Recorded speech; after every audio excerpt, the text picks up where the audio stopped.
This is Joshua Farnsworth. Welcome to my traditional woodworking school. In the last video, hand plane expert Bill Anderson showed how to choose vintage Dado hand planes. In this video, Bill will show you how to refurbish these Dado planes so you can use them.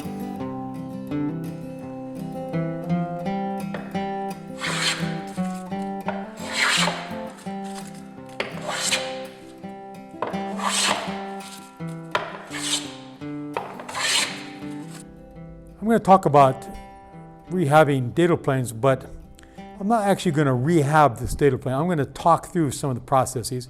We've covered many aspects of what needs to be done to a Dado plane in talking about earlier planes, the moving filisters, shoulder planes, rabbet planes. Specifically, we've talked about sharpening and grinding the cutter. I'll talk about knickers a little bit. But we've talked about flattening the sole and so on and so forth. So a lot of things I'm going to talk about Dados we've already discussed. And I'll just sort of highlight some of those, and we'll just go through this process. If the Dado has warped, the three halves have warped relative to each other and they need to be straightened up, one thing you have to recognize is if you straighten this up, you're changing the width of the profile that your Dado is going to cut. And that means down the line, you need to think about the width of the stock that's going to set in that Dado. You need to compensate for that either by tapering that edge of the stock or cutting a rabbet in it or whatever. So that's a consequence of anything we do to the Dado right here. The very first thing that has to happen is this hardware has to come out. And you can see, I'll just remove the nicker here. You can see that the depth stop is attached by two screws right here. And if I take those screws out and begin to turn this, eventually I will separate the screw adjustment here from the foot or shoe, and that'll plop out. And we'll be able to get rid of that right there. So we'll have access to this face right here for squaring up. And then of course this face as well. So once this is out, and if I need to square up this face here, of course I'll have taken out the iron and the wedge here as well. I may use a shoulder plane against this surface to straighten up this edge and get it square to that surface right there and straight. The next thing is I'm going to want to plane this face here. And very importantly, you're going to want to make sure that your width of your sole here and here remains the same throughout this process. In other words, it's not a tapering sole, but it's parallel-sided all the way down, square here, flat here. So remember that once you've pared the cheeks down, we're going to need to regrind the iron. And importantly, the iron and the nicker need to be the same width, the same functional width. The functional width of the iron is side to side on the width of the sole, not like this along its length, but along its width like that. So it's a nuance of sharpening you need to keep track of. We've talked about this with the rabbet planes. Hey, I hope you're enjoying watching our video so far, and I just want to take a few seconds to let you know about our traditional woodworking store, which you can visit while taking a class or by visiting our website at woodandshop.com/store. You'll find our amazing products to help you grow in traditional hand tool woodworking, including in-person and video woodworking classes, woodworking hand tools and workbenches, woodworking plans, traditional wood finishes, shirts and hats, and cool hand tool woodworking gifts for you or your loved ones.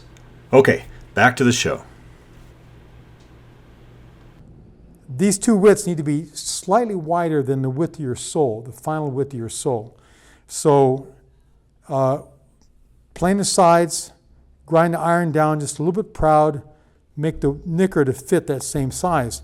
Now if we've changed the width of the soles, we may need to file down both this edge and that edge of the nicker. If we do that, you can see that the points may become shorter and shorter the more we file those down. So we may need to also file down this inside space. You need to take a file and work that down a little bit so that we can expose more of the points of the knicker there for cutting. Once the knicker is shaped to width and the points are all sticking out like we want, we need to make sure those points are sitting the same height across the width of the knicker. If they're not the same height, I will square them up with a file like this until they're the same height. We need both knickers to be cutting to the same depth on each side of the profile as the plane is doing its cutting. Once I've squared the knickers off, I will come through with a file and I will file that curved surface that I was talking about with the knickers on the moving filisters, etc., etc. We need to have a curved, beveled inside surface. We never touch the outside once it's shaped to width. We work on the inside like this and the inside here, and then again hone those, in this case with a little slip zone more than likely, because we're not going to be able to get this onto the edge of a sharpening stone all that well. Not enough access here. So a small slip stone that we can hold here and file those edges, I should say hone those edges like that, would be functional there. So again, the points need to be square across.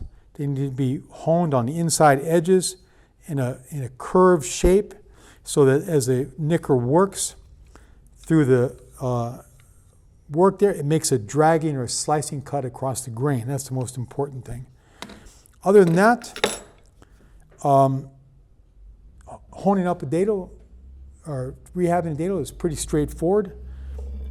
These other dados, the metal versions, not a whole lot can go wrong with those.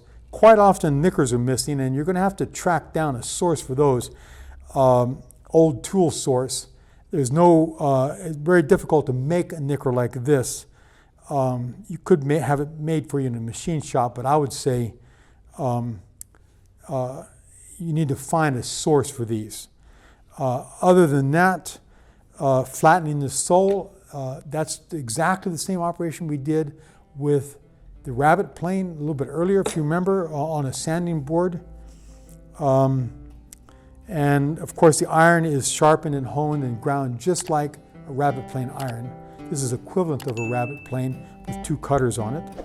So other than that, not a whole lot to be done with the metal version of the dado plane. If you're interested in learning traditional woodworking, come take a class at our school in Earlysville, Virginia. You can also visit our website at woodandshop.com, where you'll find a bunch of free woodworking lessons, workshop tours, and our very popular tool buying guides. And make sure you subscribe to our free newsletter to get our latest articles and videos. Enjoy!